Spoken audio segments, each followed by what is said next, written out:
Golden State Media Concepts Sci-Fi Podcast. Together we dive into the world of sci-fi and science fiction. From episodes of Star Trek, Star Wars, to The Walking Dead, Resident Evil, all the hot new science fiction movies from the back doors of Marvel or DC. The Golden State Media Concepts Sci-Fi Podcast. You'll never look at science fiction the same way again.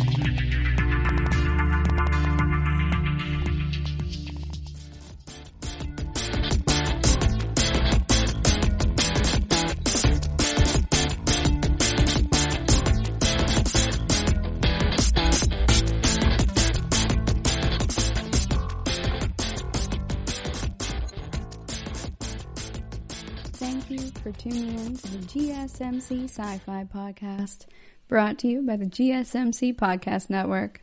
I'm your host, Alex. Today, I want to talk to y'all about the X-Files. Specifically, I want to talk about Eugene Victor Toombs. If you are a big fan of the X-Files like I am, then you may very well remember him.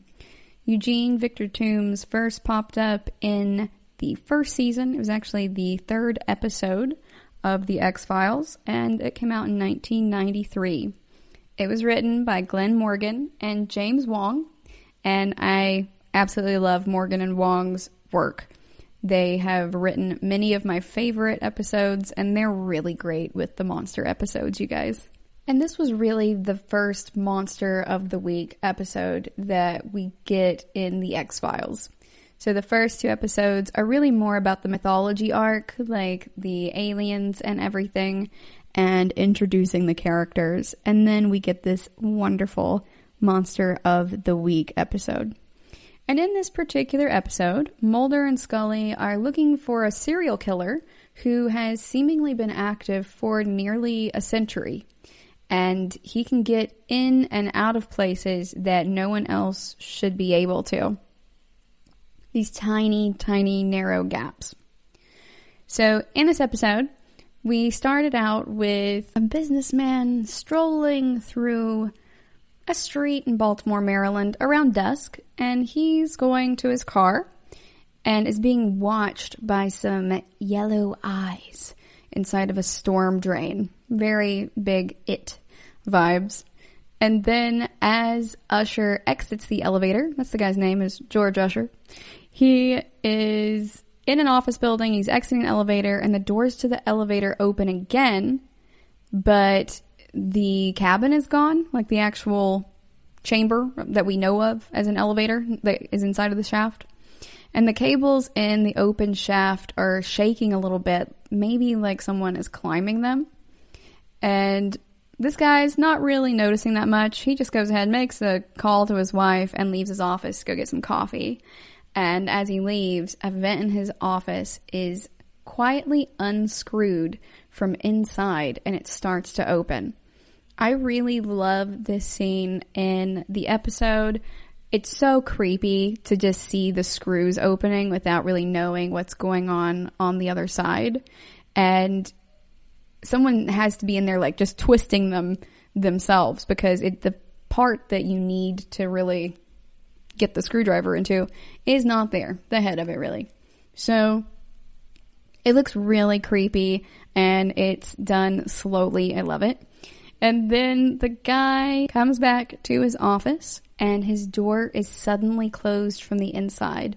Then we just hear a struggle and someone trying to get out through the door handle, and then the noises inside abruptly as there's a large dent smashed into the door. So the guy's coffee just drips on the floor and he's dead. Then the vent is screwed back in place. So that's our teaser opener for this episode. They are really good at writing these teaser openers, and this episode was directed by Harry Longstreet. So when we open back up in Act 1, we see Scully having lunch with some guy named Tom Colton, who's an old Academy classmate of hers, and they're discussing how their careers have gone up to this point. Colton is super ambitious, and he mentions Mulder kind of in a teasing way because everyone is kind of mean to Mulder at this point. They refer to him as being spooky Mulder. And whenever Scully pops up in his office at one point, he's like, "It's nobody down here but the FBI's most unwanted." Like, they've even stuck him in a basement office, you guys. So he's known as being kind of kooky. And Scully does go ahead and say, "Yeah, my new partner's a little out there." But she's being kind towards Mulder as well because she likes him. He's a nice guy, even if he's a little kooky.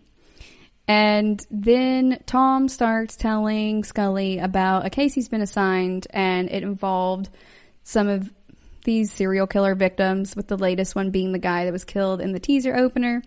And they were each killed in places where there weren't any obvious entry points, and they were found with their livers missing. And it seems like they were ripped out with their bare hands. And Scully's like, "Yeah, that might fall under our purview." And this guy's like, "Oh, well, I want to solve it myself because it's really challenging and I'm being really ambitious." But Scully is willing to help him with it. And she says that she'll include Mulder in the investigation too. So we have Mulder and Scully going to the crime scene. And Mulder is kind of going, "Hey, why didn't they just ask me for help with it? Because I'm like the head of this department, more or less." I mean, he treats Scully like they're partners. But Mulder definitely has way more expertise because Scully was technically assigned to Mulder to find a way to shut down the X-Files because she's so pragmatic.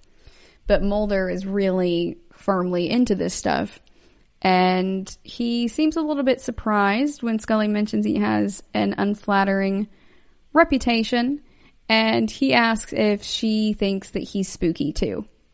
So I get a little bit confused in this regard, but it's only 3 episodes in, so I don't think Mulder really would have been surprised that he didn't have a great reputation.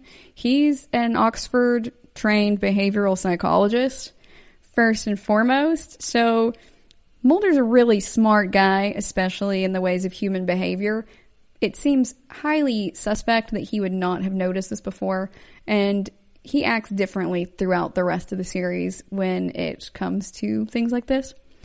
But again, it's only 3 episodes in. They're still exploring who the characters are in episode 1 and getting down what they really are interested in and what makes them tick and how aware they are of everything else. So that's okay. I'll look past it. But Mulder goes ahead and is at this crime scene, and they meet the guy, Tom Colton, who is also working there, the one who brought Scully the case. And he asks Mulder in a joking manner whether he thinks aliens are responsible for the murder. And it's kind of rude. It's very much like a jock type comment. I think that's the impression we're supposed to get of Tom, is that he's very successful at what he does. Everybody seems to like him and stuff, but he can kind of be a jerk sometimes. And Mulder goes ahead and just leans really far into this and talks about all of these crazy ideas that he has and all of his beliefs before he just walks off and leaves Scully to talk to him. So Mulder, I think, is aware of how people view him, and he's able to go ahead and just turn on a dime and give people a hard time. Mulder is super fluent in sarcasm. It's one of my favorite things about him. So as he's walking around this apartment while Scully is talking to Tom, Mulder finds this weird fingerprint that's really stretched out, and it's on the vent that was opened during the murder. But Colton says that there's no way anyone could have crawled through it. Now, of course, Mulder is not having that. He's not going to just let this go. And also, this fingerprint is super elongated. So Tom just goes ahead and writes this off going, "Oh yeah, there's no way that somebody could have crawled through that." But it's like, bro, what would have made this weird fingerprint that is crazy long? Who knows? That wasn't Tom's problem with it. He just says, no one could have fit in there. Okay. So in the X-Files office, Mulder goes back to showing Scully fingerprints that are related to these recent murders and a bunch of others that are in a previous X-file. The others occurred in this place called Powhatan Mill in 1963 and 1933, and there was also a fingerprint taken in 1903, and fingerprinting was still relatively new at that point. Scully's like, well, Tom never mentioned these earlier murders, and Mulder's like, well, he probably doesn't know about them. And it's like, ooh, shots fired. So we're starting to see a little bit of a peeing contest, more or less. But Mulder is really concluding from the earlier murders that there have been 5 each year. 5 in 1903, and 1933, and 1963. And he's found that 2 more are likely to be committed this year because Tom has already come to them with 3. So Scully's like, Mulder, I don't know about this. What are you talking about? Like, these are copycats. And he's like, no, they're not copycats. The nature of the fingerprints is completely identical. And so I don't think these are aliens. He's like, I was just messing with your friend. Like, I don't think that they're aliens. But this is something weird. And all of these fingerprints are identical. So it can't be a copycat. So he's applying logic to this absurd scenario. But that's the way that Mulder works, and that's how he sees patterns that no one else does. So they argue a little bit about whether Tom should get to keep oversight of this case or whether Mulder should have it, because Mulder's like, well, these were in the X-Files long before this recent series of serial killings, so technically I should have domain over this. But Scully's like, they don't like your theories at all in the FBI, and it kind of hurts his feelings. And he's like, you know what? Let's conduct our own investigation, and Tom can do what he wants in the violent crime section, and we'll do our thing over here. All right, guys, we're going to go on a quick break, and when we come back, we're going to talk about how this proceeds. Stay tuned. You really can't underestimate the importance of having the right creative work for your brand or your product. Whether it's a logo, a website, a book cover, or an ad campaign, you really need a quality design to make that big difference pop and deliver your overall engagement and success in a competitive market. That's where Design Crowd comes in. Design Crowd has over 750,000 designers from Sydney to San Francisco ready to help you with awesome creative ideas. They make crowdsourcing work for you. So if you need a logo or you're working on your creative branding, you can go to designcrowd.com and post a brief describing the design you need. And then within about 2 to 7 days, you'll receive up to over 100 different designs from designers around the world. Then you pick the best design and approve payment to the designer. So you're only paying for the design that you want. It takes a lot of the guesswork out of freelancing and out of crowdsourcing. And you don't have to be a huge company like Harvard Business School to use Design Crowd, although they have used it as well. You can start a project on Design Crowd for as little as $99. And if you go right now to designcrowd.com/health and wellness or enter the promo code health and wellness on their website, then our health and wellness listeners will receive up to $150 off of your design project. That's designcrowd.com/health and wellness or entering that promo code health and wellness.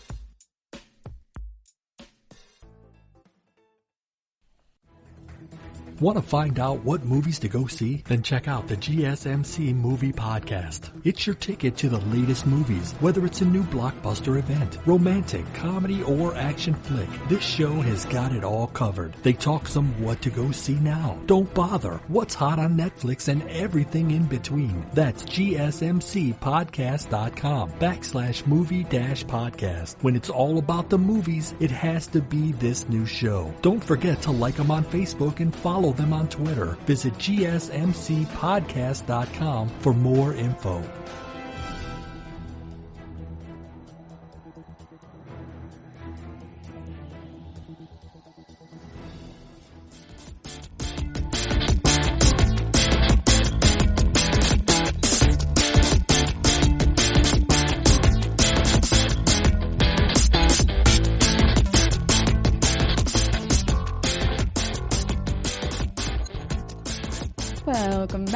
Before the break, we were introducing the episode Squeeze and the mythology, more or less, behind. So someone who can fit into tiny places and has been murdering people every 30 years for at least the past 100 years.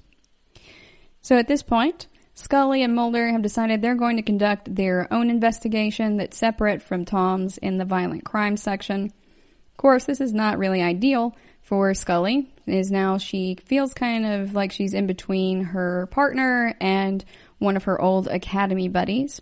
But this is her job, so here she is.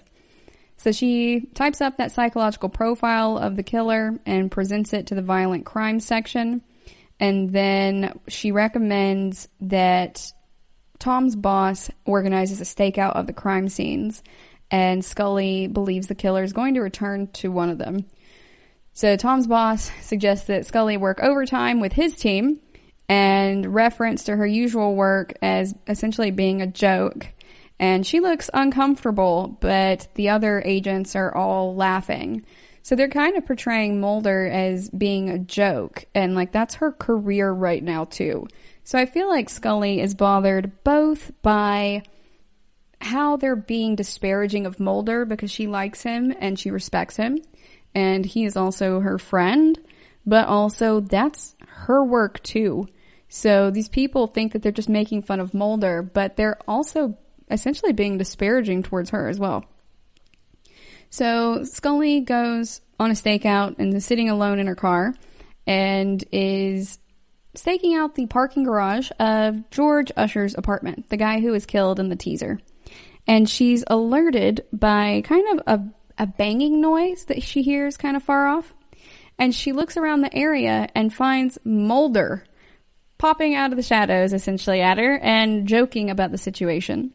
And she gets frustrated with him because it's like, look, I know that you don't want to work with the violent crime section, VCS, but I am doing this at the request of Tom's boss, so can you not jeopardize my stakeout? But he's like, look, the killer's not going to return to the building. He's already dealt with this, and he's not coming back. And then Mulder starts to head home, but he sees that something is moving inside of an air shaft and goes back to Scully to get back up and follow him to the chute. So once they get there, they see a man come out of the chute. Scully's like, come out, put your hands up. And he comes out of the chute and is then arrested by Tom and the other agents. And Mulder just kind of walks away. He's like, okay, Scully, you were right. So this is kind of a big L for Mulder at this point. And he's not happy. He's not a happy Mulder, but that's okay. He may yet be right in the end. This is only the first act and they've caught someone. So let's see how that pans out. So the guy that they find is Eugene Victor Toombs, and he works for animal control in Baltimore. So Tom and his boss are watching from an observation room with Scully and Mulder, and Toombs is asked some questions that concern the Powhatan Mill murders, and Mulder had instructed the examiner to include those. Then they ask Toombs if he was afraid of failing the test, and he admits that he is afraid and is like, I'm innocent. So the examiner says later that she believes that Toombs passed the test, and Tom's boss arrives and says that Toombs was called to find a dead cat in the ventilation system, but Scully says that that alibi is still questionable. So Mulder is seeing that Toombs lied on the Powhatan Mill questions, and when the examiner tries to explain the readings, the boss, or Tom's boss rather, kind of shouts over top of her that the guy was clearly not alive in 1933 because he doesn't look that aged. And so he's like, I'm going to let Toombs go, and he leaves the room really abruptly. So they all think that Mulder is nuts to begin with, and now they're just like, really, you're going to say that this man who is like in his 30s and works for animal control was alive in 1933 killing people? He's like, I don't buy it. So Tom tells Scully that Mulder is not just out there, but that he's insane, and then leaves the room really quickly. Tom wants Scully to come with him, and she's like, no, I'm sorry. I need to go with Mulder, and I appreciate you letting me work here. So Tom just kind of throws that at her as a parting shot, like, yeah, well, your partner's nuts. And it's like really rude on the one hand, but it's also almost bully type behavior. It's him being mad at her almost in a way for not picking him. And it's super strange. The whole thing is laden with like some type of almost sexual tension in a way. And it's super weird. It reminds me in some ways of the Joe Faxon episodes of Stargate SG-1 and how Scully just gets along really easily with him, but he and Jack are kind of at odds. And Jack is aware of why he feels that way. And I think that Joe is also aware of the reason for the tension, but Sam is just seemingly oblivious at this point. That's what it makes me think of. So Scully is walking through the office with Mulder, and she's like, why did you even ask that question? Why did you have the examiner ask that question when you knew that the other folks involved in the investigation with VCS would not believe it? And he's like, I did it because I believe that Toombs is guilty, but also because I've seen enough of these things in real life and encountered enough cynics that he more or less likes to mess with them. And Scully's like, you're acting really territorial. And then she later kind of like, she feels bad about it later on. But Mulder's like, I really appreciate that. Even though you don't always agree with me, you still go on these journeys with me in trying to figure out what's going on. And you still follow everything out to their conclusions. And he's like, I promise I'm going to be more chill about you continuing to cooperate with VCS if you want to keep working with them. But she says that she's instead curious as to what other evidence Mulder's found that's convinced him that this man, who looks to be about 30 or younger, killed all these people hundreds of years ago. Well, not hundreds of years ago, 100 years ago or so, every 30 years. So Mulder takes her and shows her that Toombs' fingerprint can be elongated digitally until it looks just like the ones at the crime scenes. So he's not doing any other warping to it. He's just elongating it. It's very simple in many ways. And I'm not sure actually how much that would work in real life, more or less, especially since if Toombs is able to like go full Odo or whatever he's doing to slip into these areas, it could be really flattened and a lot broader. But Mulder figures it out. He's an expert. So he's figuring this out and is like, look, this fingerprint, when we stretch it out, still matches the Toombs, and it was responsible for Usher's murder. Not the fingerprint, but Toombs himself. He's like, we found this at George Usher's house on that vent where Tom was just like, nobody could have gotten in here. And yet, here we are. So there is another businessman nearby who is named Thomas Werner. And he is arriving home while we see Toombs watch from the darkness this time. So I guess Toombs is just really into businessmen. I'm not so sure about that. But we see Werner enter his house, and then Toombs climbs up the side of the building and onto the roof. So he's pretty agile. He's almost like a Spider-Man. Like Spider-Man and Odo had a baby is kind of what we're looking at. I'm talking about Odo from Star Trek Deep Space Nine. And then once he reaches the chimney, his fingers start extending, and he squeezes his whole body inside, like some sort of demented Santa Claus. So instead of leaving toys, he's going to take your liver. So Thomas Werner is in his home and is trying to light the fire in his fireplace at this point. But there's no draft from the chimney being open like it should. So his newspaper is barely catching fire, and it's not really holding it very well because there's not enough oxygen around. So Werner is like, what is happening? And then Toombs attacks him from behind as the remaining embers go out. We're going to go another break, and when we come back, we're going to talk about Act 3.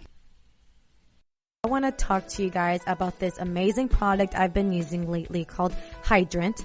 If you're like me and you want to kick the coffee habit, but you're worried about your energy levels depleting, to avoid the morning sluggishness and that midday slump, you need to make sure you're hydrated. It's super important. And that's where I've been using Hydrant. And for 25% off your first order, you can go to drinkhydrant.com and enter promo code GSMC at checkout. Hydrant is basically flavored electrolyte packets you mix directly into your water to make hydrating your body easy and delicious. And what I love about Hydrant, it's backed by research. The formula was developed by Oxford scientists to provide perfectly balanced, efficient hydration. Again, that's drinkhydrant.com and enter promo code GSMC for 25% off your first order. Another really cool thing about Hydrant, there's no synthetic colors or artificial sweeteners. The formula is vegan and you can choose between 3 different flavors or a variety pack. So for all my vegan friendly fellows out there, this one's for you. Again, this is drinkhydrant.com and enter promo code GSMC.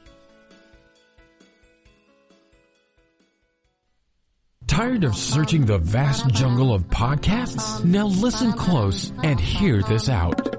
There's a podcast network that covers just about everything that you've been searching. Hey! The Golden State Media Concepts Podcast Network is here. Nothing less than a podcast bliss with endless hours of podcast coverage.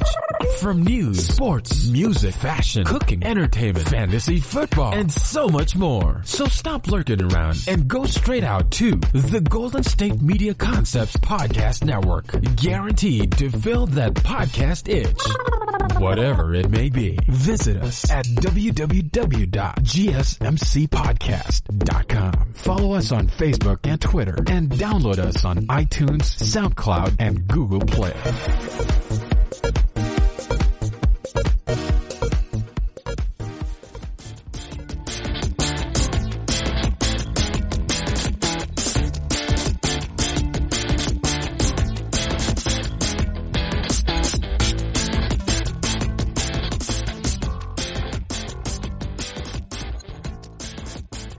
Welcome back.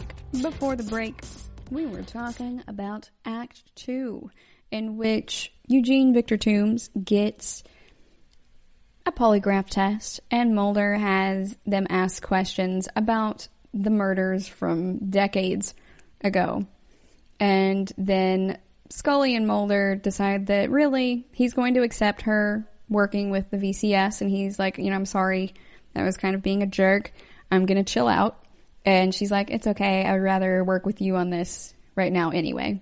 So it's really nice to see that, because we get a resolution for both of them. They're both adults, and they're both able to go more or less, hey, I'm sorry, and, them just going, that wasn't cool, more or less. And so she's like, how do you deal with these people kind of just looking down on you and everything all the time? And he's just like, you just mess with them. That's all it is. You mess with them, and it's fun. We also ended that with another businessman, like George Usher, who was the victim in the teaser. This guy's name is Thomas Werner, and he is killed when Toombs climbs down his chimney like a Santa Claus and attacks Werner. So in Act 3, which is where we start now, there's a Detective Johnson, taking measurements of where Werner's body is in relation to different objects in the room. And Tom says that this removed liver could have been placed on the black market. And Detective Johnson is just like, no, why would it be on the black market? They just ripped it out of his body. So it's not going to be that useful if it's just been ripped out. If they were going to sell it on the black market, then they would have cut it out, so you didn't risk damaging the organ. That doesn't make any sense, Tom. But Tom is just like, well, I don't know what to do at this point. I'm out of theories, and so I'm willing to think about any theory. And then he's like, well, any sane theory, when he sees Mulder pop up. Tom is so catty. And then he initially tries to stop Mulder from entering the crime scene. But Scully's like, you're being a jerk and you could be written up for obstructing Mulder's investigation. So these are technically two separate investigations and you need to chill. They could put it in your personnel file. And Tom is just like really mad at her at this point, even though he has absolutely no right to be. And he's like, whose side are you on anyway? And Scully says, the victims. And then Tom gets really irritated and walks out. And we really see at this point where everyone's true colors are. So Mulder was willing to just be really chill about it and have Scully go and work with VCS for a while if she wanted, while still also working with him. But Tom is very much in this all or nothing camp and really trying to force her to do what he wants rather than just accepting what she wants. And in that way, that is why Mulder ends up on top at this point. And also Scully ends up on top. So they're both supporting each other, whereas Tom is just being kind of a huge jerk and also is trying to climb the ladder. So he wants full credit for everything that goes into this. And he wants everything that he wants, and he wants it right now. So Mulder goes around this home, and Scully's reading the profile of Werner, but Mulder's like, hey, I just found another one of those fingerprints on the fireplace.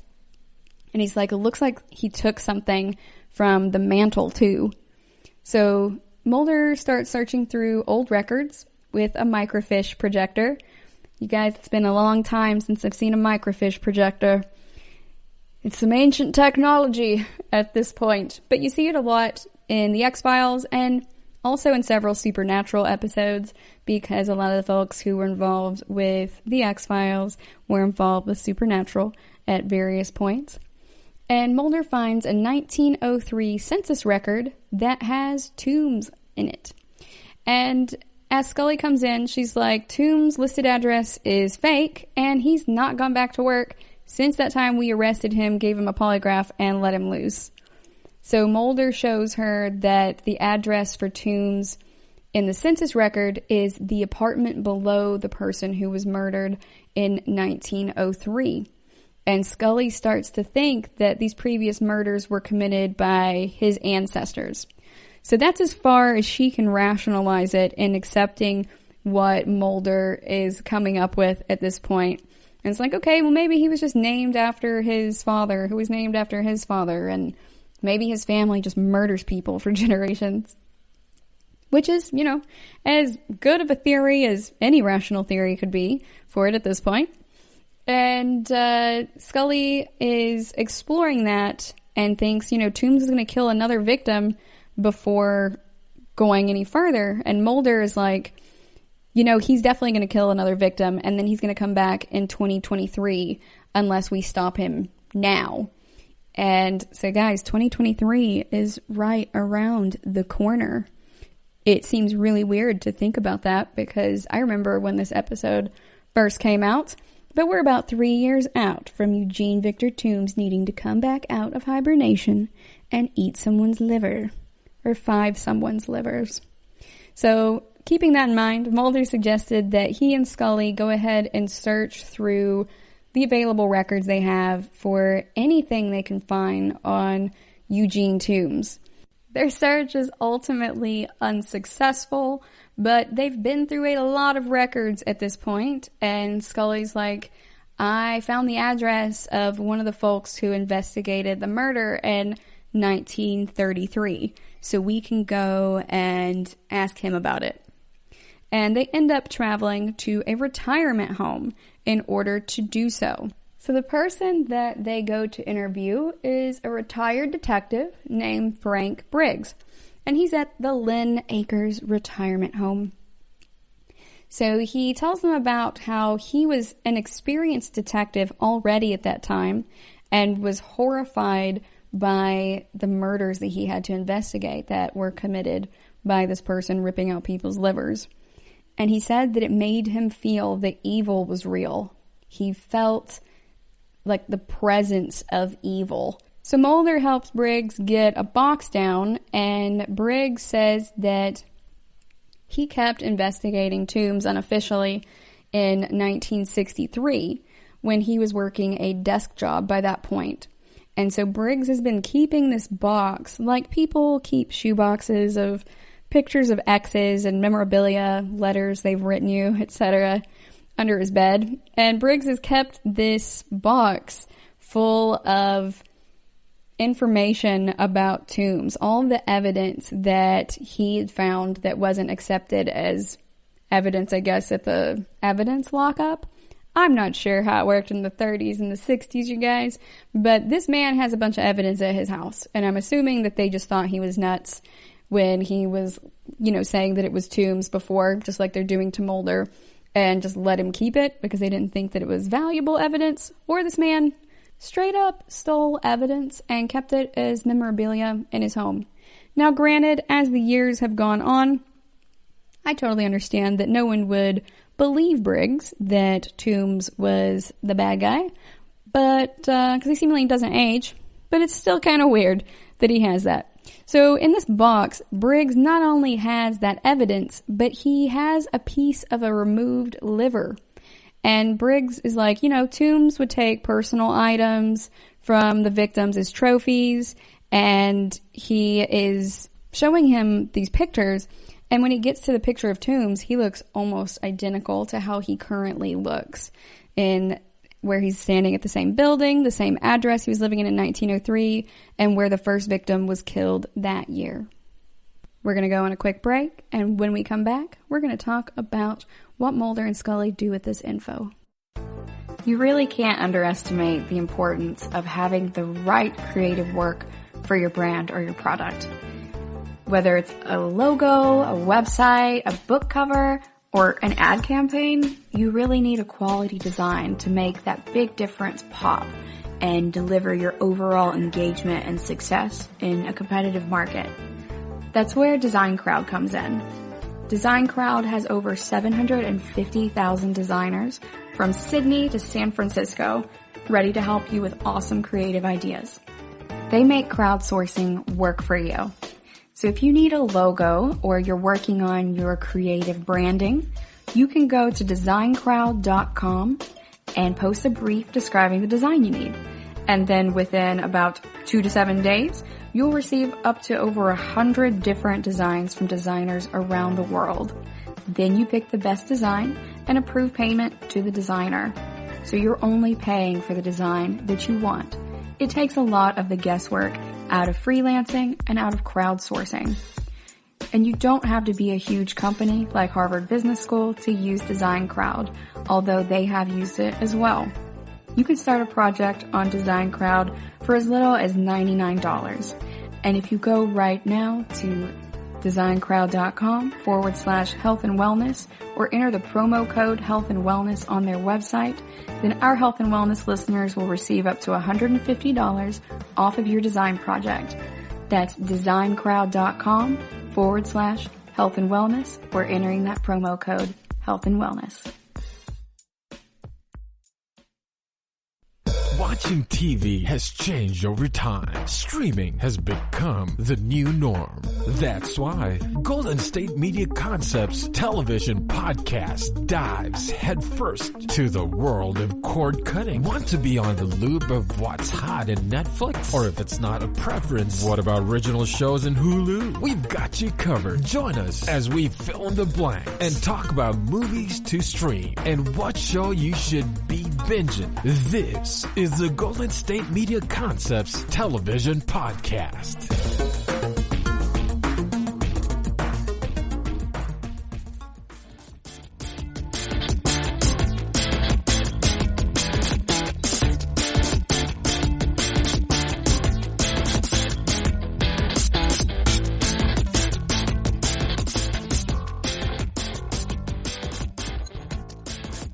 Welcome back. Before the break, we were talking about Mulder and Scully interviewing a detective named Frank Briggs, now retired and living at the Lynn Acres retirement home, but he worked on the Toombs case in 1933, and also followed along with it in 1963. This is the guy who had this weird box full of evidence, including a piece of a liver in a jar in a box in his home. Now, we talked about the ethical implications of this man who was a retired police officer having all of this evidence just chilling at his house in this retirement home. So we get to the point where the guy hands over this evidence to Mulder, and Scully and Mulder decide what they're going to do with it. It's really creepy the way that Detective Briggs really describes this. He talks about how he felt like the sense of evil, as though tombs were the culmination of all of the evil impulses that were in humanity, just all poured into a single being. So it's really kind of extra creepy. Tombs always creep me out initially, but it's exceptionally creepy, I think, how it plays out with Briggs's description as well. This man is in a retirement home, and he is still kind of obsessed about following along and still trying to catch this guy who has been killing people for years. And Mulder and Scully decide that they're going to take the address and information that they got from Frank Briggs on Toombs' old places of residence, including like in 1933 and so on, and they decide to go check out the location. So the one address that they pick is the one that Toombs was living in 1903, and where his first victim was killed in the same year, as far as they know. So Mulder says when he and Scully enter the house where the census records said Toombs was living, that Briggs was right about there being a strong sensation, which is super creepy and weird because Mulder's pretty right at this point.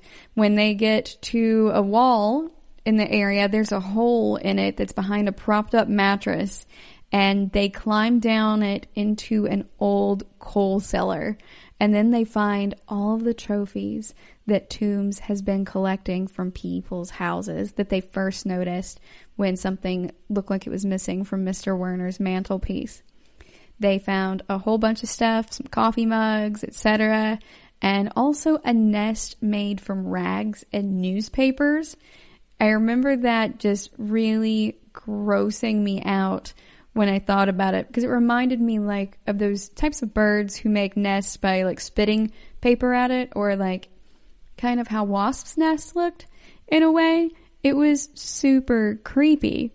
And Mulder goes to touch this thing and gets his hands covered in a substance that Scully's like, that's bile. Because remember, she's also a medical doctor and a forensic pathologist specifically. She's no stranger to bile. And so in her medical opinion, it's bile. And Mulder says that he thinks Toombs is actually a mutant in the real genetic sense, and that he hibernates in that gross nest that they found in the basement of the building he used to live in 1903, and would hibernate for 30 years and then eat the livers for sustenance for his hibernation cycle. So he is almost really likened to a big, creepy, liver-eating bear, I suppose. I'm not quite sure if he's supposed to be more insect-like or what, but that vagueness behind it, I think, is part of what makes Toombs so creepy. We learn a lot about him, but there's also so much more that we don't know behind, you know, the whys and everything, and what type of mutation would really result in that, and what that might mean for another being. So it's really gross and weird, but Mulder is pretty much right about this, and Scully reminds him that Toombs is going to have to come back and we're in his nest, so we should probably leave. And so they do, and Mulder is keeping a watch on the building while Scully is organizing a surveillance team. But on her way out of the cellar, she gets caught on something in the darkness. And it turns out that Toombs has grabbed her necklace in the darkness. And you see his hand just holding it, reaching down from the rafters, where he's just watching her with those yellow eyes. And his eyes look more yellowish when he's hunting his victims. So now he has Scully's necklace that Mulder was touching earlier in the episode. I didn't mention it because it's not as big of foreshadowing, really, but it's just like, oh yeah, Scully's necklace. They did a good job in introducing the familiarity of it, and you can view it as foreshadowing. So she makes it out of there with Mulder, not really understanding what specifically has happened. She's just like, oh, I'm just like caught on something. So Toombs apparently has some really deft fingers too, like with pickpocketing kind of thing, because he took this necklace off of her while she was wearing it and walking down a hallway, more or less, and she just felt that she was caught on something. She didn't actually feel like anyone was holding her back, more like if you snag a sweater on a nail or something. So it's super creepy, but we know now that Toombs has identified his next and last victim.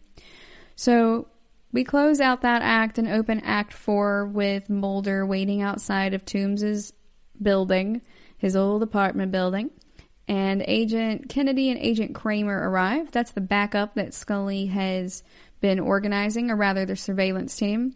And Mulder is like, this is what you're looking for. Scully and I will be back in 8 hours if Toombs isn't here before then. And Kennedy calls Mulder spooky, and he gets out of the car. And it's so absolutely rude, but it's really underlining for us early on in the series, as again, this was only episode 3 of the entire show.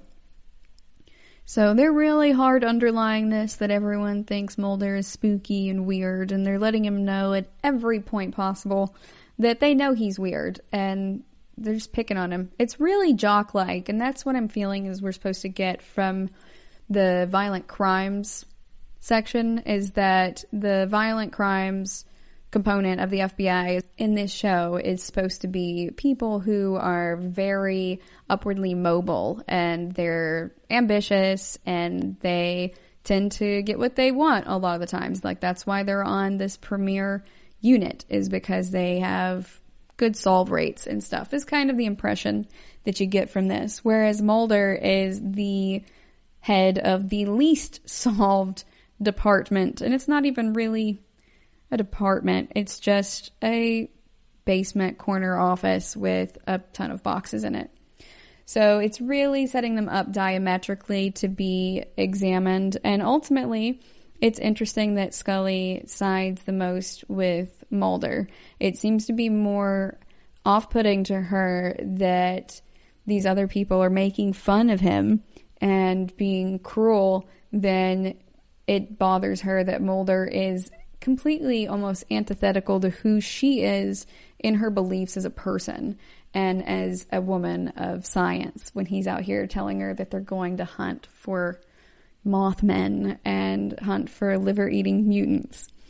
So she is very clearly valuing Mulder's disposition and his demeanor a lot more than it's really bothering her that he's doing these crazy things.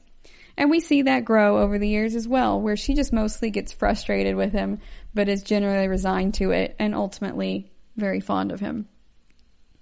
We're going to go on another break, and when we come back, we're going to talk about what happens at the Bureau. Stay tuned. The GSMC Life and Happiness Podcast takes you on a journey of exploration. We'll discuss tried and true methods alongside the latest trends of how to best live your life to its fullest and happiest. From psychology to meditation, science to self-help books, the GSMC Life and Happiness Podcast will help you to discover what makes you happy and how you can live life being the best you possible. Download the GSMC Life and Happiness Podcast on iTunes, Stitcher, SoundCloud, Google Play, or anywhere you find podcasts. Just type GSMC in the search bar.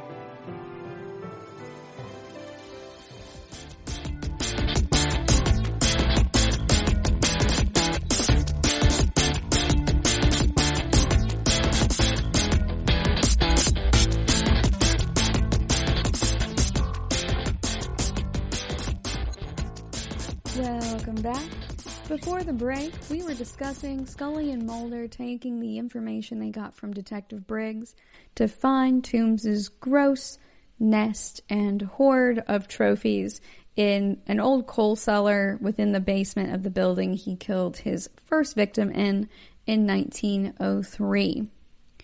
So they went ahead and propped everything back up and headed out, but on their way out, Toombs grabbed Scully's necklace, thereby marking her as his next victim. And now we are at the point where Scully and Mulder have called in some more backup for surveillance purposes, and Scully and Mulder are supposed to go back in 8 hours to relieve them. So they head back to the Bureau to do an update, and Scully is preparing to meet with Mulder when Tom just kind of busts through the door and is really being just a jerk about how Scully's using some of his men for a surveillance thing, and he's like, those are my men, and that building's been condemned for 10 years, you're wasting resources. But he's like way too upset about this. Way more than he really should be. And she defensively kind of says what she needs to about what's going on, and she's like, your investigation isn't being impeded. It's not stopping them from reviewing case files or anything. They're just on a stakeout. And he said that he had been excited to work with her before because he thought that she was really good at her job because they went to the FBI Academy together, but now he thinks that she's involved in all of this spooky stuff with Mulder. So Tom is like, I want you off of this case. And he is just making it really apparent that it's because she's associated with Mulder.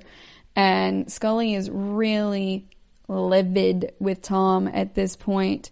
And she is going off on him more or less when Tom's like, well, die mad about it because my assistant, the special agent in charge for that region, called off the stakeout, and Scully ends up having to try to call Mulder with that news.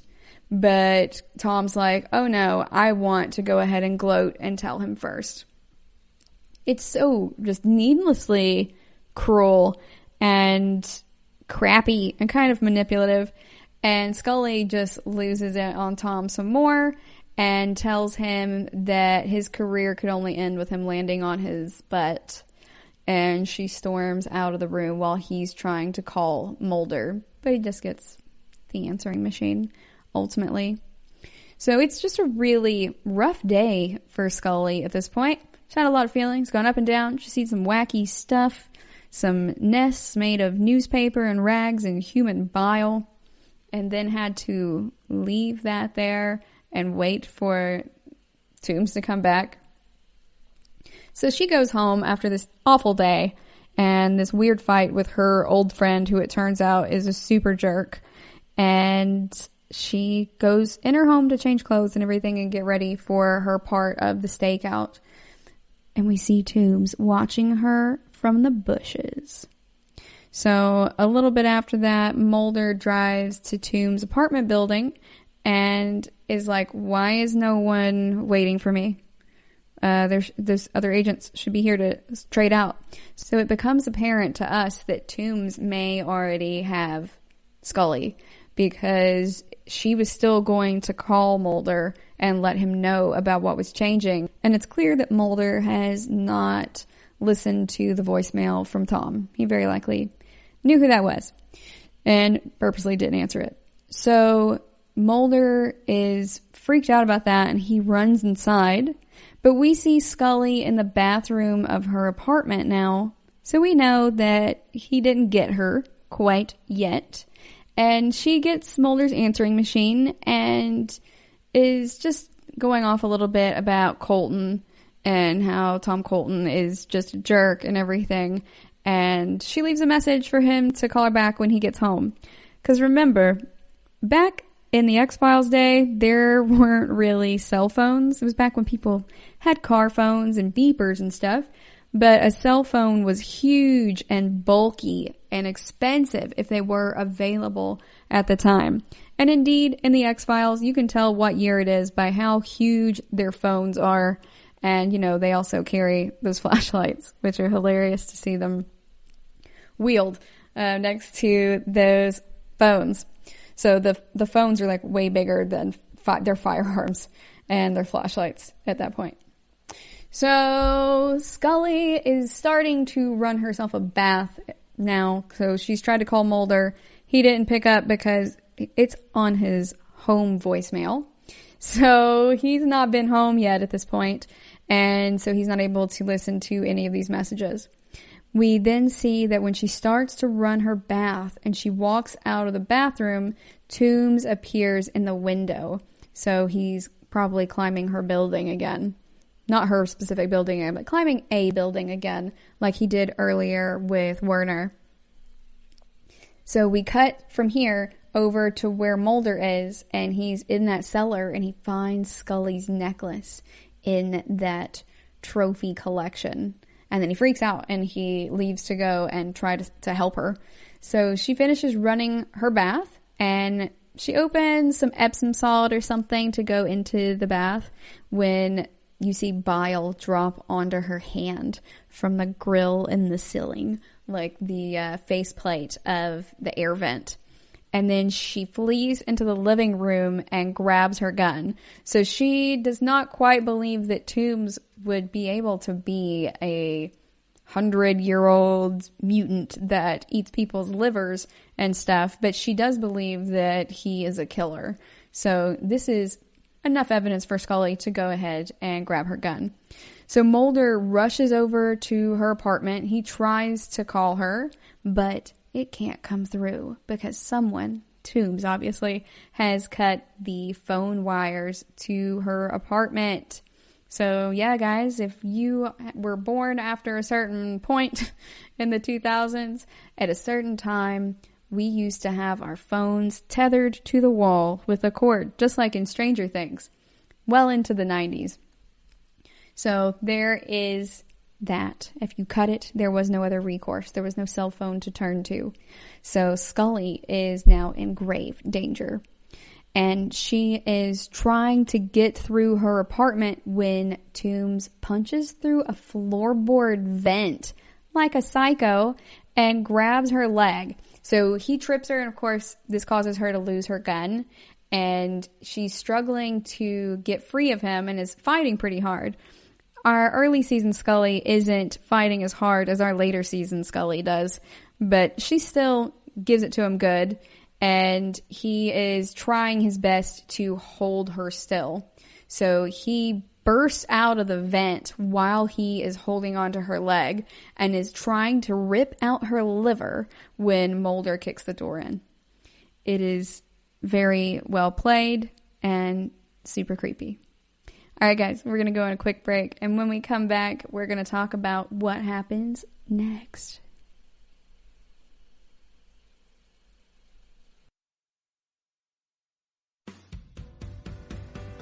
The Golden State Media Concepts Travel Podcast, the show that gives you advice on everything travel. We explore places you've always wanted to go, as well as giving tips for traveling in those places. We'll give you advice on the best sites for travel tips, information, and discounts. Join us as we travel the world, explore cultures, and meet new people. The Golden State Media Concepts Travel Podcast has got you covered. Download the GSMC Travel Podcast on iTunes, Stitcher, SoundCloud, Google Play, or anywhere you find podcasts. Just type GSMC in the search bar.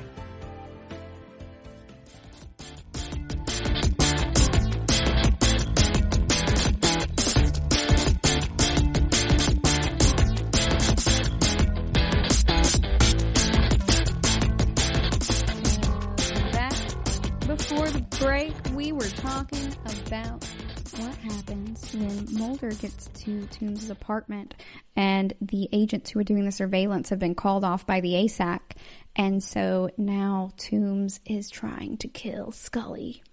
So Mulder has apparently figured this out in enough time to bust into the door right when Toombs is about to rip her liver out of her abdomen, like literally rip it out with his bare hands. So Toombs smashes the window pane above Scully's bathroom door or bathroom window, and then Scully jumps him.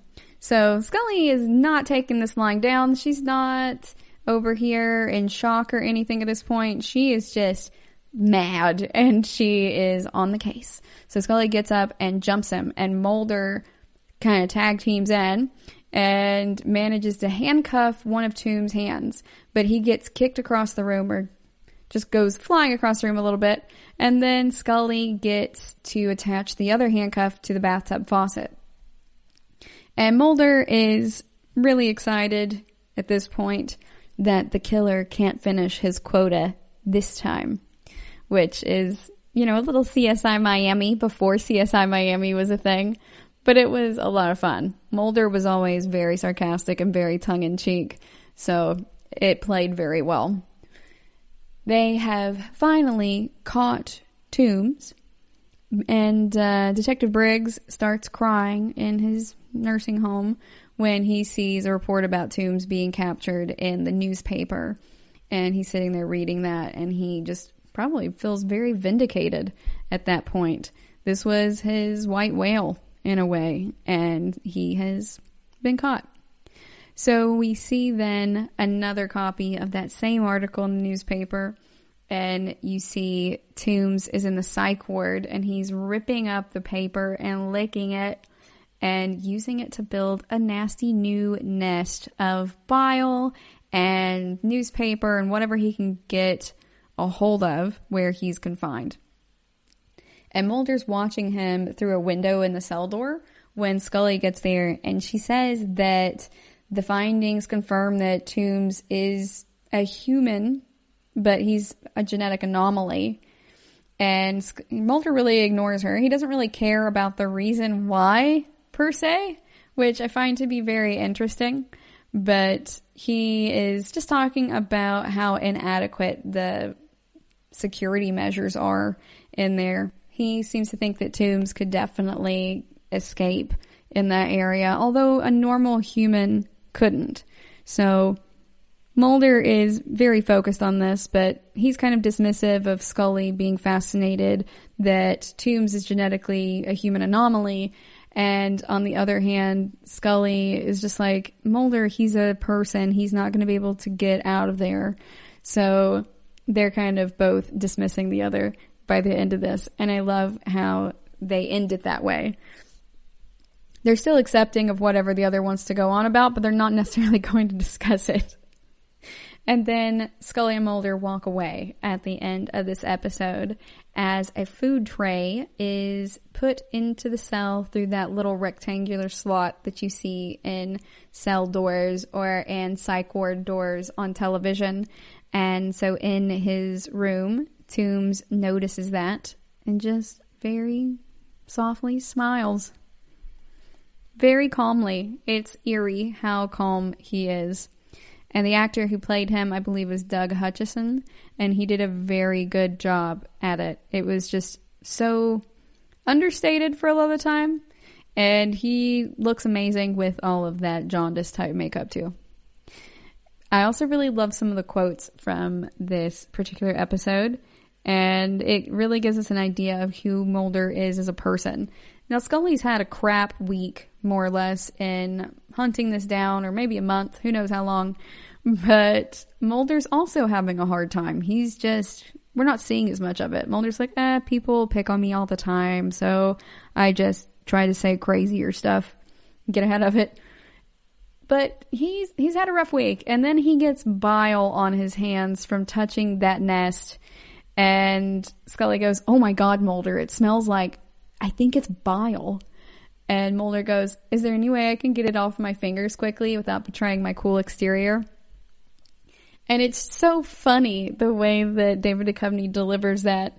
And it reminds me in some ways of Jack O'Neill. Like, they have a similar humor style in many ways, I think.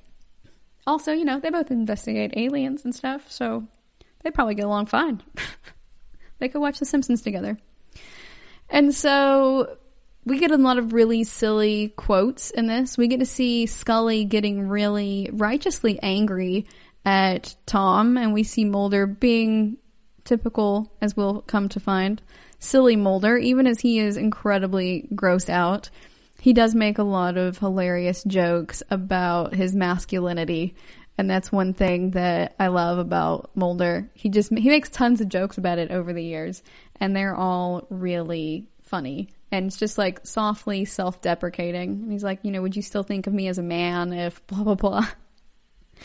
It's cute.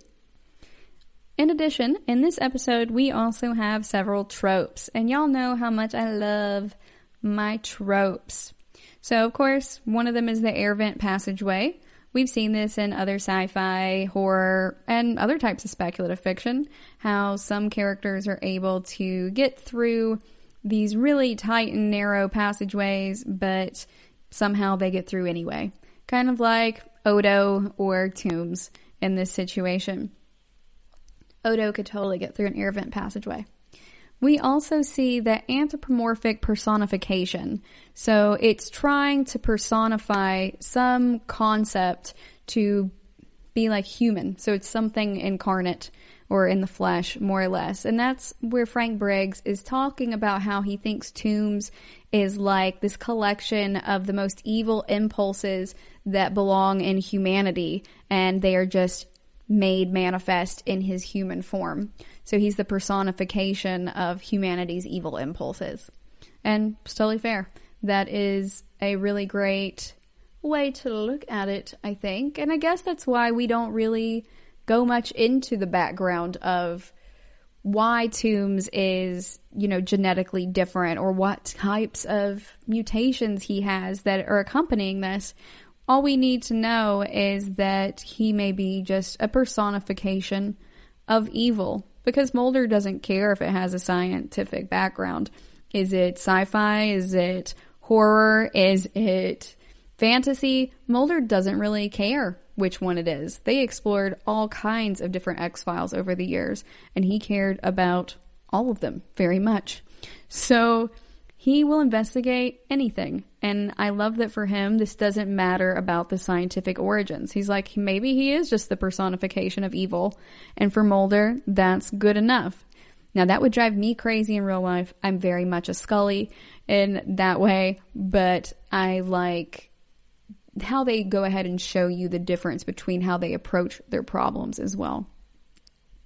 We also see the opening sequence part where Mulder and Scully are going into like an apartment building or a basement, or it looks maybe like a parking deck, kind of frame by frame. And that is where it came from. It came from this episode as they're exploring Toombs' building in the basement. So they are seeing that in the opening, and it's really nice to be able to identify it when you see it, because I can see it flashing through my head right now as I'm talking about it, because I've seen that so many times in the hundreds of times I've probably rewatched the X-Files all the way through. We also see the damsel in distress trope, where Scully's about to have her liver ripped out through her skin and everything, and the fascia. Didn't look like he was really going to use anything to open her up, just straight in and rip out her liver.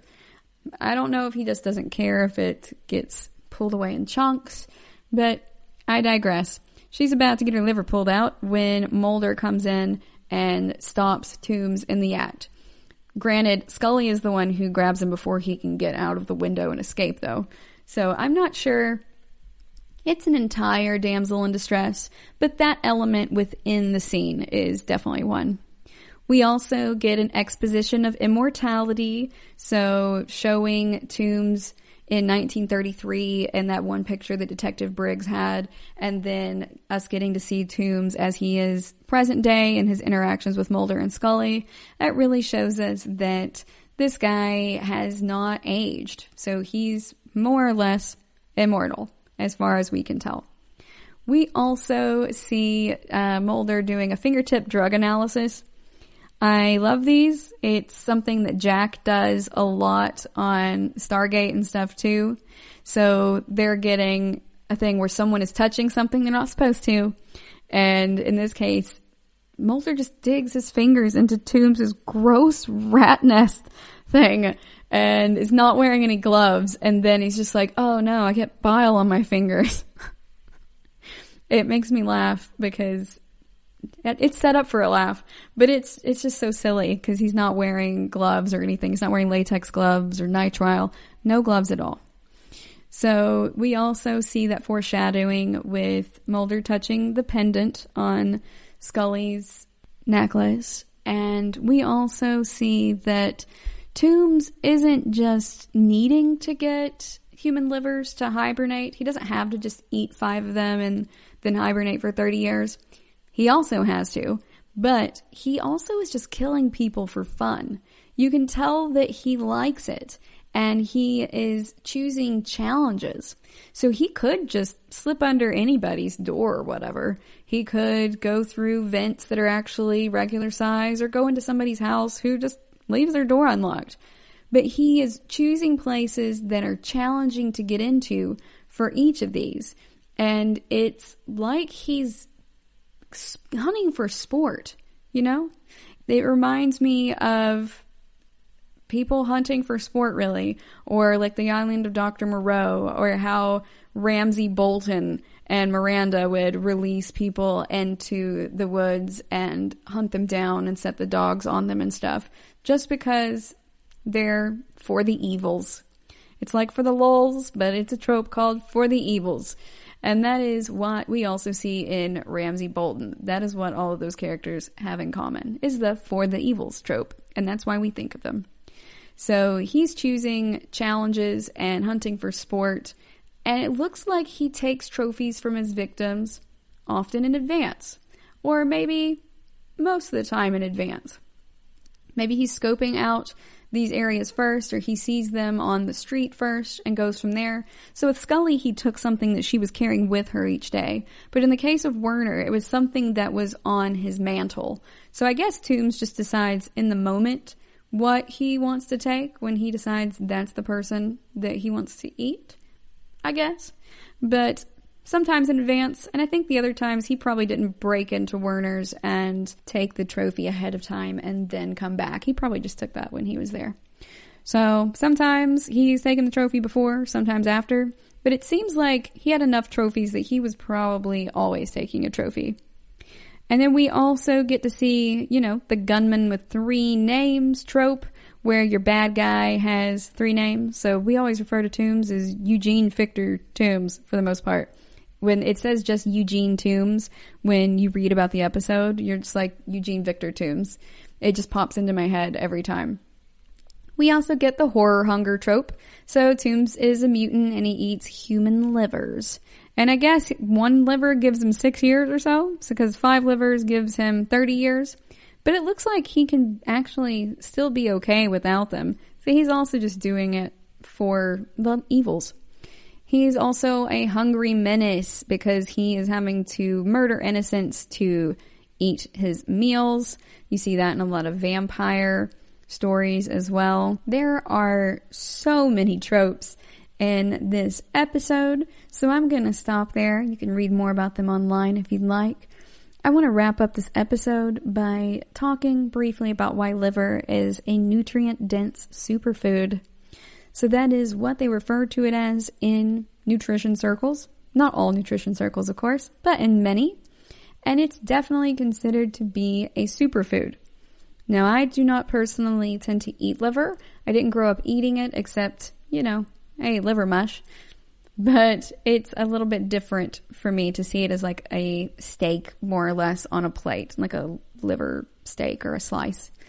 So I didn't eat it growing up. That's just me. I don't have any problems with other people eating it. And it has a ton of nutrients in it. It is really high in protein. It doesn't have many calories, and it has a ton of those essential vitamins and minerals we've talked about in previous episodes. So the liver itself works in your body to process food that you've digested from your gut. And then it also stores glucose, that blood sugar, iron, vitamins, and other essential nutrients. And it filters drugs and toxins from your blood. So if you're going to eat this organ, a 3.5 ounce or 100 gram serving of beef liver has over 3,000 times the recommended daily intake of vitamin B12. So you'll get all of your vitamin B12 and then some from liver. Vitamin B12 helps you form red blood cells and DNA. It also helps your brain function stay healthy. There's also a ton of vitamin A in this, and vitamin A is important for having good normal vision, for your immune system, and for reproduction. It can also help organs like your heart and kidneys work right. Riboflavin, also a huge component of the RDI. It has a lot, you guys. It has 210 to 260% of the RDI. Riboflavin is important for cellular development and function and converting food into energy. Now we have 65% of the recommended daily intake for B9 is in liver, and it's folate, as we've discussed before. Folate versus folic acid just depends on the form you're taking it in. And it's an essential nutrient that is really important for cell growth and forming DNA. It also has 80% of the recommended daily intake of iron for most folks, unless you are a woman of menstruating age. And then it's only 35% of how much you need. It's remarkable how much more iron you need when you are menstruating. Not surprising that you need it, but rather the sheer quantity is pretty wild in my opinion. Iron's really important for carrying oxygen throughout your body, and the iron in your liver is specifically heme iron, which is the kind that's most easily absorbed by your body, and it's like blood iron. So copper is 1,620% of your RDI, and it helps to activate enzymes that are involved in energy production, metabolism, and your brain. And the last is choline. So your liver provides all of the intake needed for women and almost all of it for men. There's not a recommended daily intake for choline, so right now it's defined as the adequate intake for women and men. Choline is really important for brain development and liver function, so you can get a lot of that from liver.